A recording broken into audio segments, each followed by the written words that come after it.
बिस्मिल्लाहिर्रहमानिर्रहीम। माशी चैलेंजेस के मुकाबले में हुकूमत की गाड़ी इस वक्त हमवार सड़क के ऊपर है। हम ये देख रहे हैं कि हुकूमत को एक के बाद एक छोटी या बड़ी कामयाबी मिल रही है। अब चाइना ने भी अपना कर्ज रोल ओवर कर दिया है। पाकिस्तान IMF प्रोग्राम के अब बिल्कुल करीब, और पाकिस्तान ने वाज़ेह किया है, IMF को वाज़ेह तौर पर ये पैगाम दिया है कि हम मिनी बजट नहीं लाएंगे, बल्कि टैक्सों का हदफ अगर कमी उसमें कोई रह गई है तो उसको किसी और तरीके से हासिल करेंगे। प्रोग्राम के पहले हिस्से में मेरे साथ मौजूद होंगे डॉक्टर खाकान नजीब साहब, उनसे बात करेंगे। और प्रोग्राम के आखिर में पाकिस्तान चाहता है कि अफगानिस्तान के बाशिंदों को बाय बाय कर दिया जाए। पाकिस्तान कहता है कि हमने बहुत तवील अरसे तक आपकी मेज़बानी की है, अब आप अपने मुल्क में जाइए। जहाँ पर ये कहा भी जा रहा है, बहुत सारे लोग अब दुरुस्त कहते हैं गलत कहते हैं, इसकी बहस को छोड़ के बहुत से लोग ये भी कहते हैं कि वहाँ मईशत बेहतर हो रही है। अगर बेहतर हो रही है तो फिर अफगानिस्तान के बाशिंदों को देखना चाहिए कि उन्हें अपने मुल्क में जाके पुरसुकून ज़िंदगी गुजारनी चाहिए। पाकिस्तान का सरकारी मौक़िफ़ है। प्रोग्राम के आखिरी हिस्सों में इस पर भी बात करेंगे। फिर ख़ास तौर पर अमेरिका के साथ नई सफ़बंदी किस तरह की बनेगी, इसके हवाले से भी देखेंगे। मेरे साथ मौजूद है डॉक्टर खाकान नजीब साहब, मईशत के हवाले से बात करेंगे। डॉक्टर साहब बहुत शुक्रिया आपके वक्त का। डॉक्टर साहब, टैक्स हदफ पूरा करने के लिए मिनी बजट नहीं लाएंगे, ये हुकूमत ने अनाउंस भी किया। और फिर शहबाज शरीफ साहब का बयान भी बड़ा अहम था। वो कहते हैं कि जी IMF के प्रोग्राम तक पहुंचने के लिए या उनकी शराइत मुकम्मल करने के लिए हमने बहुत सारे रेड लाइन्स क्रॉस किए हैं, लेकिन मिनी बजट के हवाले से हुकूमत ये कहती है कि अब नहीं लाएंगे, टैक्स हदफ पूरा करने के लिए दीगर इकदाम करेंगे। फिर आप देख रहे हैं कि जायज़ा भी जो वो चल रहा है, तो कहाँ तक पाकिस्तान पहुँच चुका है, कौन से अहदाफ जो है वो हासिल हो चुके हैं। हुकूमत का ये कहना है कि मिनी बजट नहीं लाएंगे, बाकी तरीके से मामला चलेंगे। शहबाज शरीफ का ये कहना है कि रेड लाइन बहुत सारी हम क्रॉस कर चुके हैं, मेहरबानी करें। अब जिससे बंदा हाथ जोड़ के नहीं कहता कि यार मेरी बस हो गई है, मेहरबानी करो। तो पाकिस्तान ठीक चल रहा है इस सारे मामले के अंदर, क्या सूरत हाल है? खाकान साहब, तबसरा क्या है आपका? तो साहब देखें, एक तो बात बिल्कुल यहाँ है कि आप 2 हफ्ते की इंपोर्ट कवर पे थे, आपके रिजर्व जो थे वो $4 अरब से नीचे चले गए थे, और मुल्क में एक डिस्कम्फर्ट की फिजा थी, मैक्रो इंस्टेबिलिटी, डिफॉल्ट की गुफ्तगू। वहां से अब तक का सफर अगर आप देखें तो अब आपके रिजर्व्स 2 माह की इंपोर्ट को कवर कर रहे हैं। हम एक आम फहम लफ्जों में ये कहते हैं कि एक मैक्रो स्टेबिलिटी है, जिसका बहुत आम फहम लफ्जों में मतलब ये है कि अफराते ज़र कीमतों के बढ़ने की शरह में एक नुमायां कमी आ गई है। बैरूनी खसारा एक सरप्लस में आ गया है, $600 मिलियन प्लस के करीब। ये जो इस वक्त FY25 के जो पहले 7-8 माह गुजरे हैं, और इससे जो कॉन्सिक्वेंट है वो ये है कि आपके बैरूनी जो रिजर्व्स हैं वो बिल्ड हो गए हैं। अब इसमें आपने बहुत सी उनके साथ अहदाफ तय करने पड़े आपको, बिकॉज आपका खसारा फिजिकल का भी बहुत बड़ा था। तो आपने 13,000 अरब के करीब का एक तय किया, जिसको कहते हैं टैक्स टारगेट। आई थिंक ये बहुत इन्फ्लेटेड टैक्स टारगेट था टू बिगिन विद, क्योंकि जो इकोनॉमिक मॉडलिंग IMF ने की इस तक पहुंचने के लिए, जिसमें 1200-1300 अरब के तो उन्होंने नए टैक्सेस लगवा दिए पाकिस्तान में, it was challenging at a time जबकि इकोनॉमिक ग्रोथ स्लो थी, इन्फ्लेशन का बोझ लोगों पर पड़ रहा था।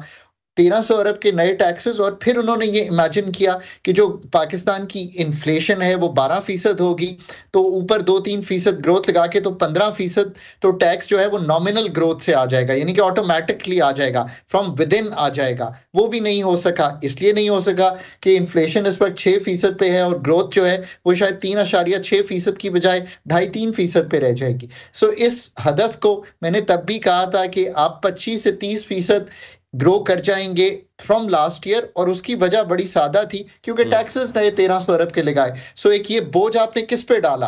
बोझ भी आपको डालना पड़ा आपकी सैलरी पे, और आपकी सैलरी पे तो सबसे ज्यादा बोझ पड़ा, बिकॉज आई अस्यूम कि आप बहुत अच्छे एंकर हैं। खुशी मुझे खुशी एक बात हुई, मैं आपकी बात नहीं काटता आमतौर पे, लेकिन आज मुझे खुशी इस बात पे हुई कि ये सवाल मैं आपसे हमेशा किया करता था कि खाकान साहब हम मर गए, तो आज आपने जो है ना वो खुशी मुझे इस बात की हुई है कि आपने मेरे दिल के तारों को छेड़ा मेरे पूछने से पहले।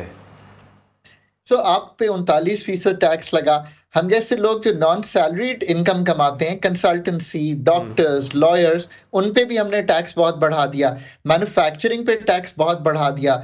अब ये सब काम इसलिए किए क्योंकि it is easier for the authorities to collect tax from us. और फिर रिटेलर पे कुछ बात हुई कि उनको टैक्स नेट में लाएंगे। अभी 2.5-3 लाख रजिस्टर्ड थे, वो कुछ बढ़ के शायद 4 लाख के करीब रजिस्ट्रेशन चली गई है। पर ताजिर दोस्त स्कीम में तो आपने 23 अरब रुपया लाना था पहले 6 माह में, वो आया है जाकर चंद 100 मिलियन रुपए। इसी तरह एग्रीकल्चर इनकम टैक्स का निफाज प्रोविंसेस ने आईएमएफ के कहने पे किया। I mean that's an uncomfortable situation, right Fawad? मतलब आप ये कह रहे हैं मुझे कि अगर 20% एग्रीकल्चर है, लाइव स्टॉक निकाल भी दूं 10-12%, तो बाकी जो एग्रीकल्चर है उससे मैं टैक्स 8 अरब भी नहीं कलेक्ट करता, जबकि पूरा मुल्क 13,000 अरब देने जा रहा हो। सो आईएमएफ ने आपको पुश किया। अब इसमें कौन सी गलत बात है कि चारों प्रोविंस को ये लेजिस्लेट करना चाहिए था? अब अगर इसको हम हार्ड कहते हैं, मैं इसको कहता हूं that's the right way to go about it. इसी तरह रियल एस्टेट पे हमने ट्रांजैक्शनल टैक्सेस बढ़ा दिए, इसको भी सोचना पड़ेगा। ये हैं वो डिफिकल्ट चीजें जिनका जिक्र बार बार अथॉरिटीज करती हैं। आईएमएफ को अब ये देखना पड़ेगा कि क्या हम इसी तरह रिटेल, होलसेल, एग्रीकल्चर और रियल एस्टेट को टैक्स में लाए बगैर इन्हीं को नचोड़ते जाएंगे, या वी हैव टू रीथिंक। इसलिए मिनी बजट नहीं आना चाहिए। 26% की ग्रोथ है, इसलिए नहीं आना चाहिए कि जो एक्सपेंडिचर है उसमें बहुत बचत हो गई है। ये बड़ा इंपॉर्टेंट पॉइंट, 1000 अरब रुपया, ये नोट कर लीजिएगा फिगर। 9,800 देना था मार्कअप में पूरे साल में, 9,800 अरब। मेरा ख्याल है ये 9,000 अरब से भी नीचे आएगा, वहां पे ये पैसे बच जाएंगे। तो जो शॉर्टफॉल है वो वहां पे टैक्स का पूरा हो जाएगा। फिर पीएसडीपी ऑलरेडी काट दिया गया है, 1400 अरब रखना ही नहीं चाहिए था, उसको 1100 कर दिया है। मेरा ख्याल है आखिर में 600-700 अरब की स्पेंडिंग होगी। तो ये सब मिला जुला के you will not have to probably do new taxes. वक्त भी नहीं है क्योंकि आप जून में नए बजट में जा रहे होंगे। असल बात यह है कि क्या उस बजट के जो अहदाफ हैं, उस बजट में क्या आप हॉरिजॉन्टल इक्विटी देंगे कि सारे लोग कहीं से इनकम कमा रहे हों, वो इक्विटी पे हो कि एक ही तरह का टैक्स उन पे लागू हो। असल मतलब तो ये है ना। फिर जो और चीजें नहीं हुई इस इसके बीच में ही तस्करा ले आइएगा। चाइना ने $2 अरब कल रोल ओवर किए हैं। 1 साल 2 साल की उन्होंने मुद्दत का आपको जो है वो मजीद जो है वो छूट दी है। ये भी आईएमएफ प्रोग्राम के मैप में शामिल था या ये पाकिस्तान ने अलग से कुछ किया है? देखिए ना, जब आप फंड के पास जाते हैं तो सबसे बड़ी बात ये होती है कि जो एक्सटर्नल डिफॉल्ट का खतरा है वो during the life of the programme खत्म हो जाता है। क्योंकि आईएमएफ का काम ही ये है, Pakistan specifically balance of payments, यानी कि एक्सटर्नल खसारा आता है, रिजर्व्स ड्रॉप करते हैं, आप पेमेंट्स नहीं कर पाते और कुछ पेमेंट्स को मौखर कराते हैं।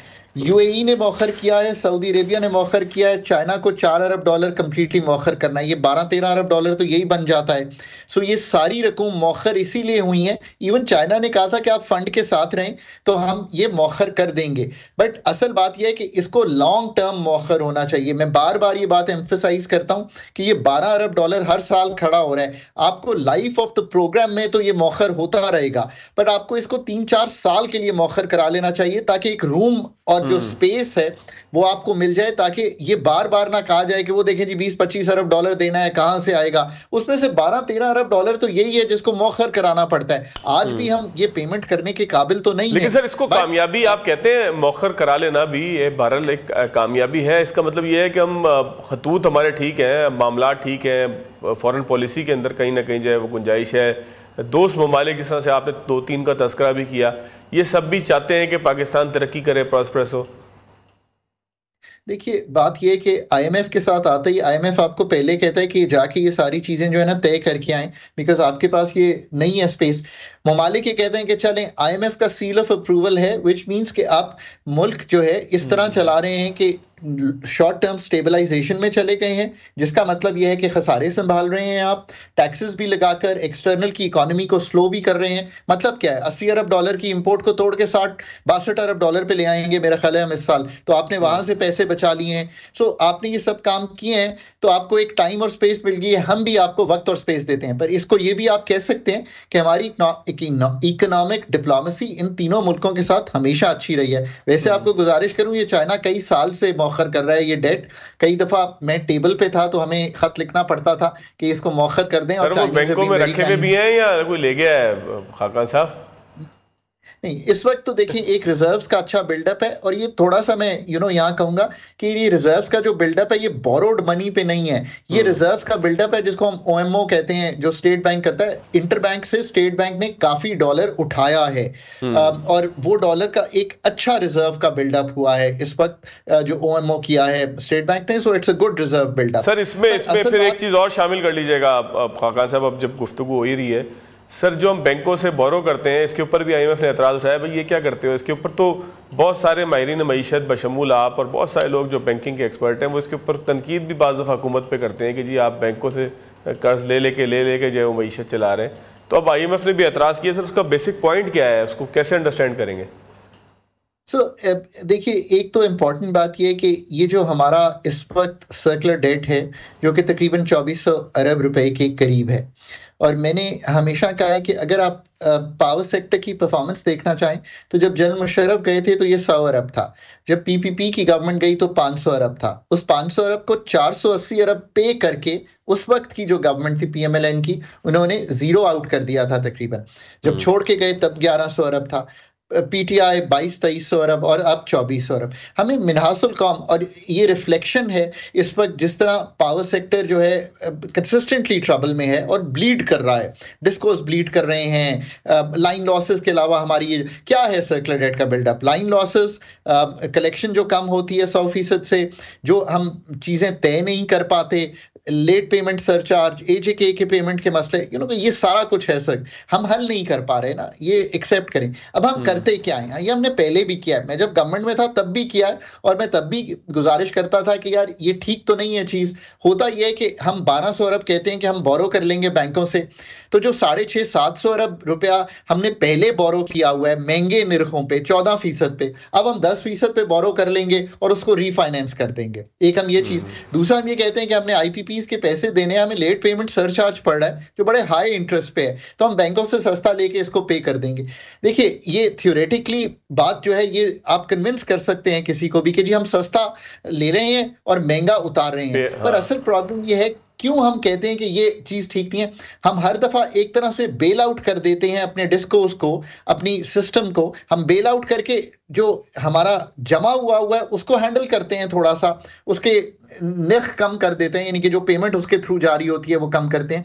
बट जो असल प्रॉब्लम है वो तो फ्लो किया ना। इस साल भी अगर 500-600 अरब का फ्लो होना है कि हम 90% ही कलेक्ट करेंगे जबकि बिल जाएंगे 100% के, अगर टीएनडी लॉसेस होंगे और जो इश्यूज हैं पावर सेक्टर के, तो कहने का मकसद ये है कि अगर जब तक फ्लो के इश्यूज जो कि मच डीपर रिफॉर्म चाहते हैं उसको आप हल नहीं करेंगे तो स्टॉक को हल करके थ्रू फाइनेंशियल मैनेजमेंट बात बनेगी नहीं। आई थिंक ये है इसकी जिस्ट जिसकी गुफ्तगू होती है। देखिए ना, अभी 104 पाकिस्तान में आईपीपी मतलब ओवरऑल जनरेशन प्लांट्स हैं, उसमें से अभी तो चंद ही हैं, 5 को बंद किया है, कुछ के साथ मायदे किए हैं, कुछ बगास के हैं। अभी तो गवर्नमेंट के पावर प्लांट्स हैं, चाइनीज हैं, अभी वो सारा काम होने वाला है। असल तो बात यह है कि वो डेट कैसे मौखर होगा, जो एक बहुत बड़ा है।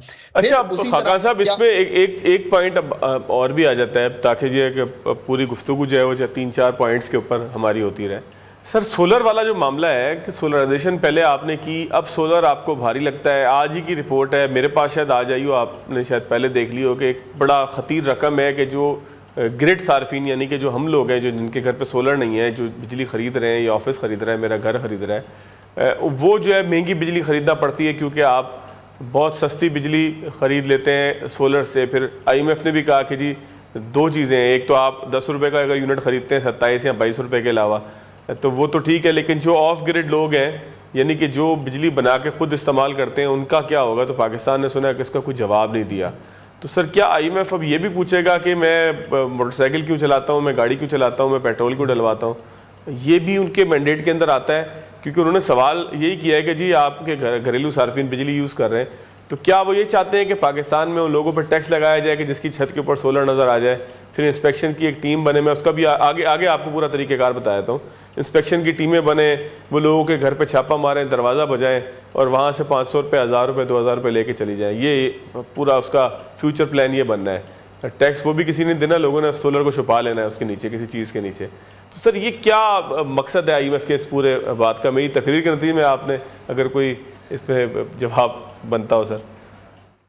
देखिए फवाद, जवाब जरूर है। देखिए, एक तो बात ये कि आईएमएफ के साथ it's a matter of good negotiation.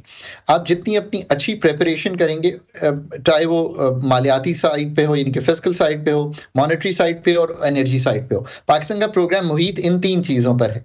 मैं बार बार ये कहता हूँ कि जो अथॉरिटीज़ होती हैं किसी भी मुल्क की हो, मैं एक जेनेरिकली कहता हूँ, मैंने अभी एक मुल्क की मदद की है जिसने आईएमएफ के साथ एक एग्रीमेंट किया है और डेट भी रीप्रोफाइल हुआ है वहाँ पे। मैं हमेशा कहता हूँ कि हमारी प्रिपरेशन एज अथॉरिटीज बहुत अच्छी होनी चाहिए, जिसका मतलब यह है कि हम उनको एक जो पिक्चर पेंट करें उस पिक्चर में ही रख कर चलाएं। अगर आप नहीं चाहते कि वो बहुत इंट्रूसिव हो तो आप अपना घर एक तो ठीक रखें। अब ये सोलर की जो बात है, कैन आई से समथिंग कि मैं हमेशा कहता रहा हूं कि जो इस वक्त सोलर की बाइंग हो रही है वो हो रही है 27 रुपए पर यूनिट पे। ये ठीक था आज से 2 साल पहले। ये ठीक इसलिए था कि जो सोलर की प्राइस थी आज से 2 साल पहले वो तकरीबन 1.5-2 गुना थी घर पे लगाने के लिए। तो 27 रुपए की प्राइस पे आपको 4 साल में पे बैक मिलता था एंड दैट वाज फाइन। या 5 साल पहले भी चले जाएं, 3 साल पहले भी चले जाएं, इससे भी ज्यादा थी। अब पिछले 3-4 साल में इस वक्त अगर आप प्लांट लगाए ना तो वो आपको 3 सेंट की बिजली यानी कि 9 रुपए की बिजली बेचने को तैयार होगा कोई सोलर का प्लांट। एक आसान सी मिसाल देता हूं। तो अगर हम आज भी नए कस्टमर को, पुराने को नहीं, क्योंकि फवाद ने तो जो बिजली अपने घर पे छत पे लगाई है वो लगाई है उस टाइम पे जब वो महंगी थी लगानी।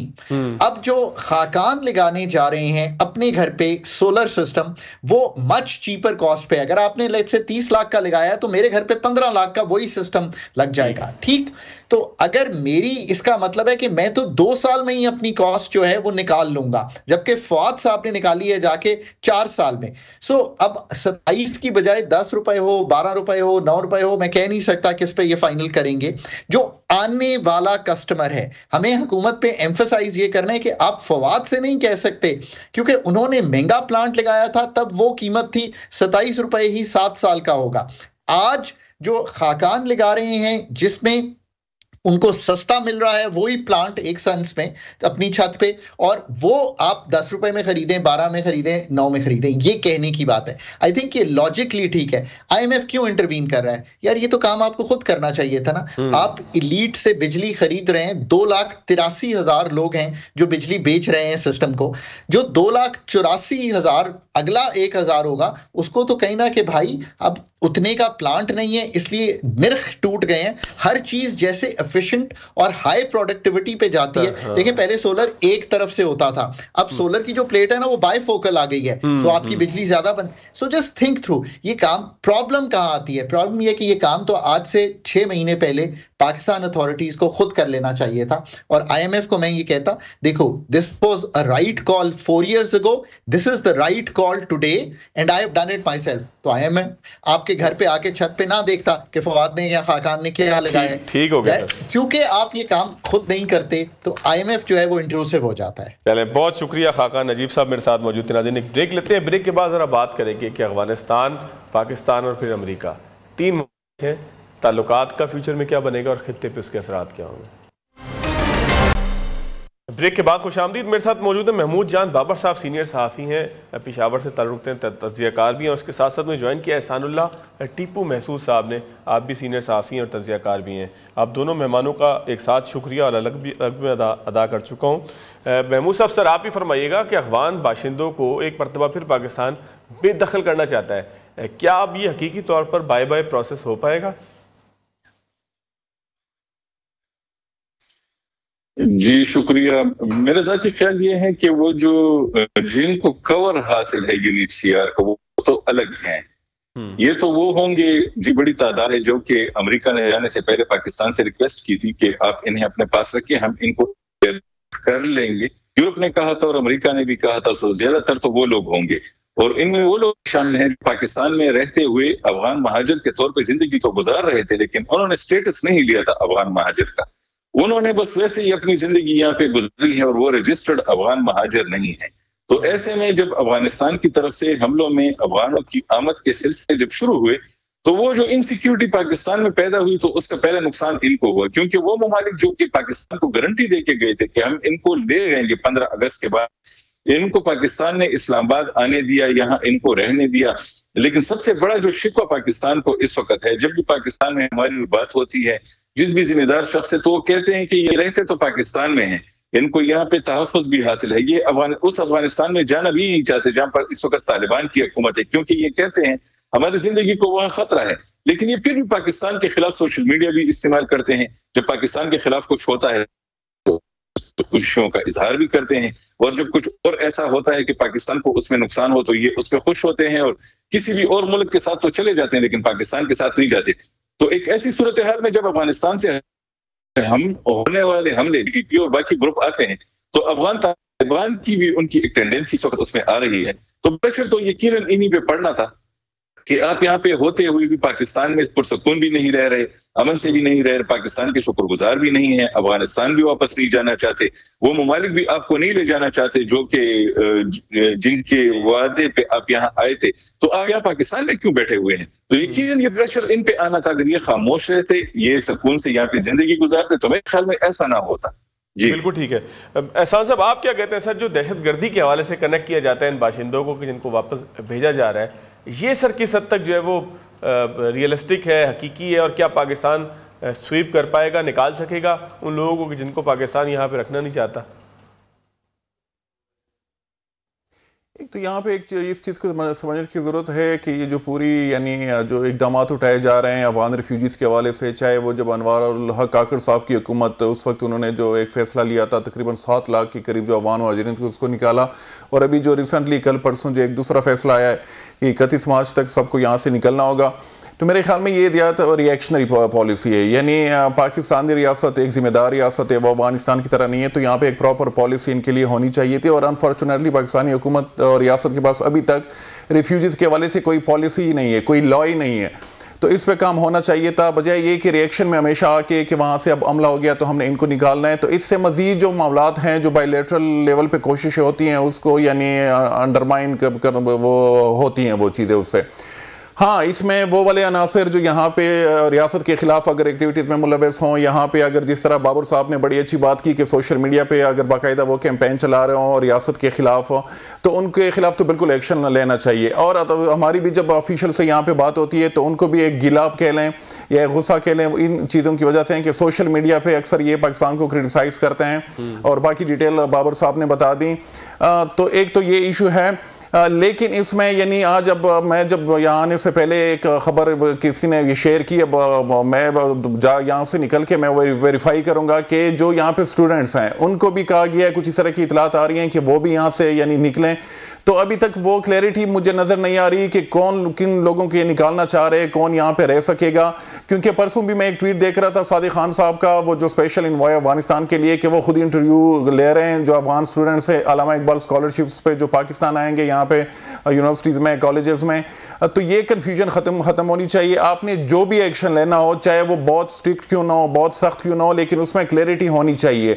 रिएक्शन में आके इस तरह के फैसले नहीं लेने चाहिए, बल्कि बाकायदा एक पॉलिसी होनी चाहिए। इससे कोई प्रेशर पड़ेगा प्रेशर पड़ेगा अफगान तालिबान के ऊपर कि जिससे पाकिस्तान बार बार रिक्वेस्ट करता है कि आप अपने पास से दरअंदाजी को रोकें, दहशतगर्द आप जो है वो बाउंड्री लाइन क्रॉस करके आपकी तरफ से हमारे ऊपर हमलावर होते हैं, तो कोई उनके ऊपर प्रेशर आएगा? मुझे नहीं लग रहा। अफगान तालिबान जो है ये प्योर एक जिहादी, आप इनको कुव्वत कह लें, एक नजरियाती आप उनको कुव्वत या एक एंटिटी कह लें, तो उनका तो यानी वो तो हमेशा से कहते हैं कि वो जो यूरोप गए हैं उनको भी वापस आना चाहिए, यहाँ पे हमने हालात बिल्कुल ठीक कर दिए हैं, यहाँ पे दूध और शहद की नहरें वो बह रही हैं। तो उनका तो नजरिया जो है वो टोटली अलग है। वो जो एक नेशन स्टेट का कॉन्सेप्ट होता है, एक जो नॉर्मल डिप्लोमेटिक नॉर्म्स होते हैं, उनको तो वो फॉलो ही नहीं करते। वो अगर उनको फॉलो करते तो ये पाकिस्तान के साथ जो इनके मामला चल रहे हैं वो कभी ना होने देते। पिछली हुकूमत आप देख लें, अशरफ गनी की हुकूमत हो, हामिद करज़ई की, उनके साथ भी पाकिस्तान के ताल्लुकात ठीक नहीं थे, लेकिन इस नहज तक भी हालात नहीं गए थे कि बाकायदा वहाँ से लोग आके पाकिस्तान में हमले शुरू कर दें। और हमेशा बॉर्डर पर तकरीबन हर हफ्ते अब बॉर्डर पर क्लेशेज होती हैं। तो इस चीज़ को समझने की ज़रूरत है कि अफगान तालिबान जो है उनकी अपनी एक सोच है, अपना एक नजरिया है, तो उसी के तहत वो चलते हैं, उसी के तहत वो हुकूमत भी चलाते हैं। ठीक है टीपू साहब, मैं दोबारा आपकी तरफ आता हूँ। महमूद जान बाबर साहब, सर जिस तरह से ये गुफ्तगू हो रही है कि अफगान तालिबान के ऊपर इसका कोई असर नहीं पड़ेगा, क्योंकि वो तो ज़ाहिर है कि किसी ऐसे डिप्लोमेटिक मामलात को मानते नहीं हैं, नज़रियात भी थोड़े से मुख्तलिफ हैं, तो क्या हम ये कह सकते हैं कि पाकिस्तान अफगानिस्तान के साथ अब अनकम्फर्टेबल पोजीशन के अंदर चला गया है, उनकी हुकूमत के साथ जो है वो कोई अच्छे मामलात नहीं है, पाकिस्तान एकतरफा कार्रवाइयाँ कर रहा है? ये जिस तरह मेरे दोस्त टीपू साहब ने ये बात की है ना, ये अफगानिस्तान के अंदर जो सूरत इस वक्त है, जब आप उनके माइंडसेट को समझेंगे, जब आप वहाँ पे हालात को समझेंगे तो आपको समझ आएगी। वहाँ पे इस वक्त कोई ऐसी मरकजी शख्सियत नहीं है, कोई मरकजी वजारत नहीं है, कोई ऐसा शख्स नहीं है जिससे पाकिस्तान बात करे और बात जो है वहाँ पे इम्प्लीमेंट हो जाए। इस वक्त आप देखें कि अगर पाकिस्तान की तरफ से अगर उनसे बात हो यहाँ हो रहे हैं, वो कहते हैं कि जी वो ये तो फलां का काम है, दूसरे के पास जाते हैं वो कहते हैं ये तो फलां का काम है। कोई भी ऐसी शख्सियत नहीं है जिसके गिर्द पाकिस्तान से कोई ये जो होने वाली बात हो तो इसका कोई असर हो। इस वक्त जो पाकिस्तान के लिए जो नरम गोशा रखने वाले वहां पे लोग थे, जो कि पाकिस्तान में पहले भी पाकिस्तान के मुज़ाकरात को उस वक्त वहां पे वो कर रहे थे, कोऑर्डिनेट कर रहे थे और उसमें सपोर्ट उनकी थी, तो वो तो वहां है ही नहीं। जो बाकी वाले हैं तो कोई भी जिम्मेदारी लेने को तैयार नहीं है। हमने पाकिस्तान में भी बात की, अफगानिस्तान से मैंने कई बार पूछा है, वहां पे जितने भी ऐसे लोग हैं जिनसे हम सवाल कर सकते हैं कि जी ये पाकिस्तान की तरफ से बातचीत के लिए जो आपके पास दरखास्त आई है कि इस पे हम थोड़ा सा आगे बढ़े, तो कहते हैं हम ढूंढ रहे हैं। तो अभी तक मेरा ख्याल है कि मुझे 2 हफ्ते तो हो गए हैं कि मैं वहां पे कर रहा हूं। जो उनके मरकजी तर्जुमान वगैरह है, जब भी उनसे बात की जाती है वो कहते हैं हमें अभी पता नहीं है, हम ढूंढ रहे हैं। तो ये जो राब्ता है ये वहां पे किसके साथ हुआ, वहां पे किस किस के साथ बात हो रही है, सब लोग जो हैं इस वहां पे एक स्कैटर्ड सी सूरत हाल है। वहां पे कोई भी शख्स जिम्मेदारी लेने को तैयार नहीं कि मैं अगर ये बॉर्डर खोलने के लिए पाकिस्तान के साथ बात करूंगा तो मैं इसे इम्प्लीमेंट भी कराऊंगा और इसका अगर नुकसान होगा तो वो भी मैं उठाऊंगा। जबकि ममालिक में ऐसे होता है, पाकिस्तान में ऐसे होता है कि यहाँ पे एक हुकूमत है, यहाँ पे एक निजाम है, यहाँ पे एक मालूम दफ्तर होता है, जिस दफ्तर में बैठा हुआ शख्स इसका जिम्मेदार होता है कि वो उसके अच्छे के लिए क्रेडिट भी लेता है और वो उसके बुरे के लिए वो अकाउंटेबल भी होता है। महमूद साहब, मैं आपकी बात बिल्कुल समझ गया कि वहां पे जो राज चल रहा है अफगानिस्तान पे, उनकी अपने मामलात के ऊपर ग्रिप नहीं। मैं एक ब्रेक लेता हूँ, ब्रेक के बाद इसी पॉइंट के साथ कुछ आगे बढ़ेंगे कि अगर उनकी ग्रिप नहीं है तो फिर क्या अमेरिका पाकिस्तान के से जो अब चाह रहा है कि पाकिस्तान उनके साथ ताउन करे, असलहे की वापसी के हवाले से भी करे, फिर जिस तरीके से शरीफुल्लाह वाला ऑपरेशन हुआ, तो क्या पाकिस्तान जब इस इत्तेहाद की तरफ अगर जाता है तो पाकिस्तान को उस हुकूमत की तरफ से जो अफगानिस्तान में मौजूद है क्या रिएक्शन आ सकता है? ब्रेक के बाद बात करेंगे।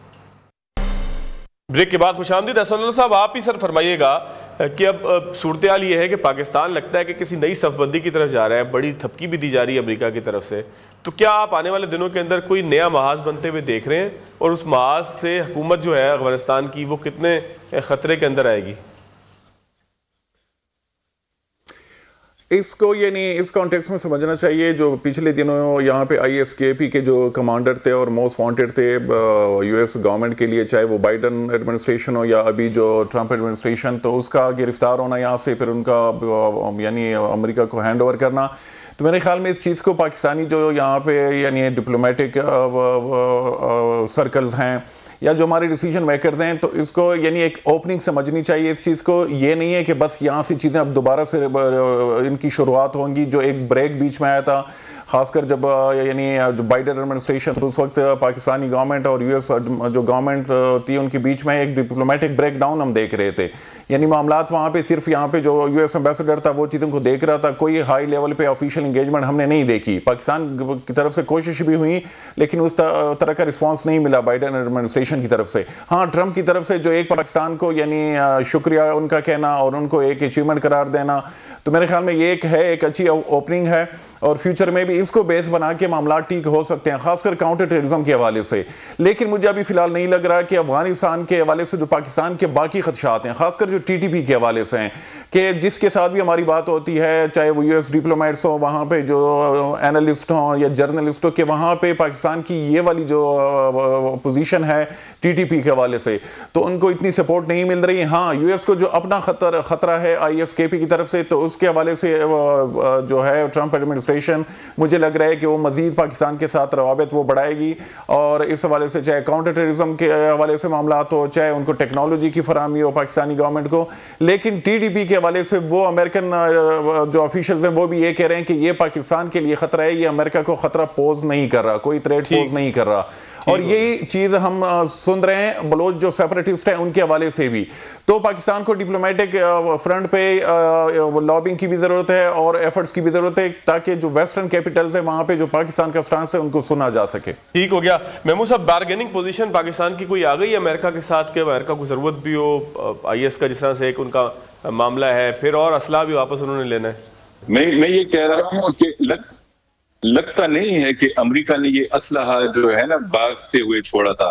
बाज़ाब्ता प्लानिंग लगती है कि उसे छोड़ा था और उसकी वजह थी, उसको मालूम था कि यहाँ पे जो ग्रुप होंगे यहाँ पे सूरत हाल को ऐसे रखेंगे कि ये जो उसकी उसकी फौज जो काम यहाँ पे कर रही थी तो वो होता रहेगा। लेकिन अब उसको लग रहा है कि उसको अफगानिस्तान के मामले में इंगेज होना पड़ेगा ताकि वो बिल्कुल इररेलेवेंट ना हो जाए, क्योंकि वो इस रीजन से इररेलेवेंट नहीं होना चाहता।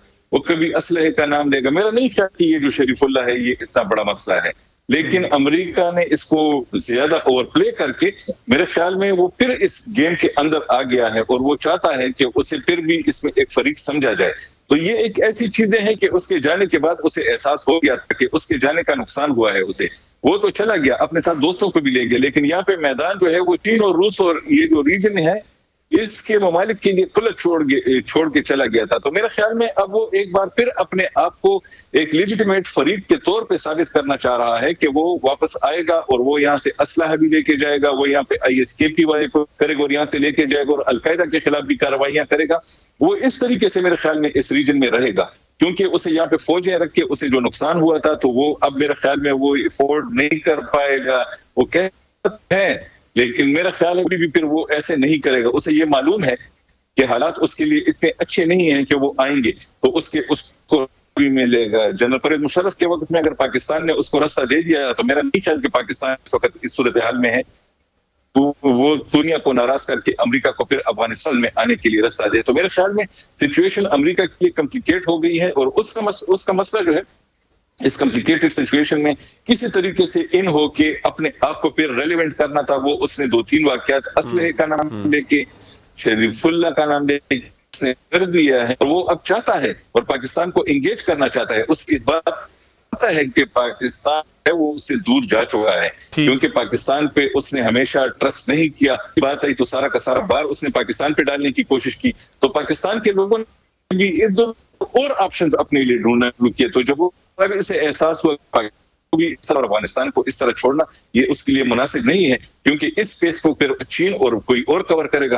जो उसे मंजूर नहीं है। इसलिए वो चाहता है कि वो अब फिर इस सारे गेम के अंदर, इस कमरे के अंदर आ जाए, जो कि इस रीजन को अगर हमें कमरा कह दे वो इसमें, और मेरे ख्याल में वो इसमें किसी हद तक कामयाब हो चुका है, लेकिन मुकम्मल कामयाबी वो तो वक्त ही बताएगी। जी ठीक है, बहुत शुक्रिया महमूद जान। बाबर साहब मेरे साथ मौजूद थे, एहसानुल्लाह टीपू महसूद मेरे साथ मौजूद थे। नाज़रीन, आज के प्रोग्राम से इतना ही, अगले हफ्ते फिर मिलेंगे। याद दीजिएगा, अल्लाह हाफिज़।